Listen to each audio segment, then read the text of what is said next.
My name's Elena. For 3 years, I worked a double shift at a local hospital, often leaving just as the sun was going down. It was a Tuesday night in late October, and a heavy, relentless rain was blurring the world outside. I was exhausted, that kind of tired where you feel like you're floating through time, just moving on autopilot. I had about a 40-mile drive ahead of me on Highway 17 in Georgia. It's a lonely stretch of road, mostly just dark stretches of trees and empty fields. My gas light flickered on, and I knew I couldn't make it home without stopping. I pulled into a desolate gas station that looked like it hadn't been renovated since the 80s. The neon sign flickered faintly, and the only other light came from the dimly lit pumps. As I was filling up, I saw a man standing near the edge of the building. He was wearing a dark hoodie with the hood pulled up, and he was just standing there, staring at me like he was sizing me up. He wasn't moving, just watching. Something felt sketchy about the way he was lingering in the shadows, but I was so drained that I just wanted to get home. I ignored the gut feeling that something was off, paid at the pump, and got back into my car. The 5-mile chase. The rain was coming down even harder now, drumming against my windshield. I had been on the highway for maybe 5 minutes when I noticed a pair of headlights in my rearview mirror.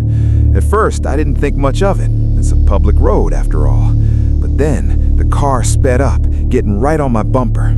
Suddenly, the driver flipped on their high beams. The light was blinding and aggressive, reflecting off my mirrors and filling the entire cabin of my car. I adjusted my mirror to block the glare, but every time I sped up, they stayed right with me. I took a deep breath, trying to stay calm. I thought maybe I was going too slow, so I moved to the side to let them pass. They didn't pass. They just stayed there, following every turn and every change in speed. This went on for exactly 5 miles.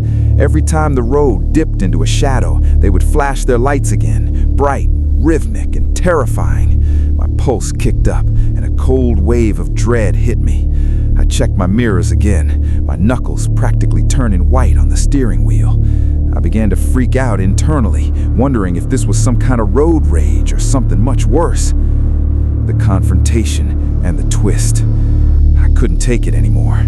I was near a well-lit intersection with a closed-down fruit stand, and I decided to pull over. I figured if I confronted them in a place where I could at least see, maybe they'd move on. I grabbed a heavy tire iron from under my seat just in case and stepped out into the rain. The car behind me, a beat-up truck, screeched to a halt. The driver's door flew open and a man jumped out. He looked terrified.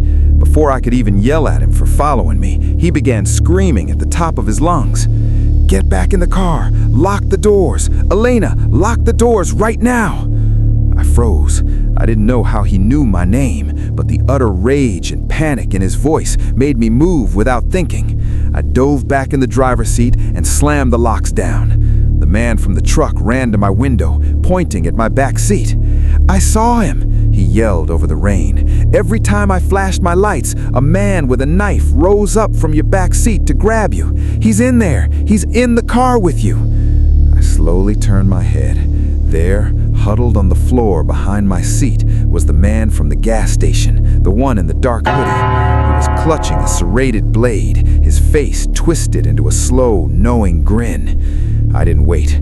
I put the car in gear and floored it, screaming for help until I reached a police station. The police eventually found the man hiding in the trunk after he realized he couldn't get to me through the locked seats. It turns out he had slipped in while I was mindlessly scrolling on my phone at the pump. I don't drive Highway 17 at night anymore.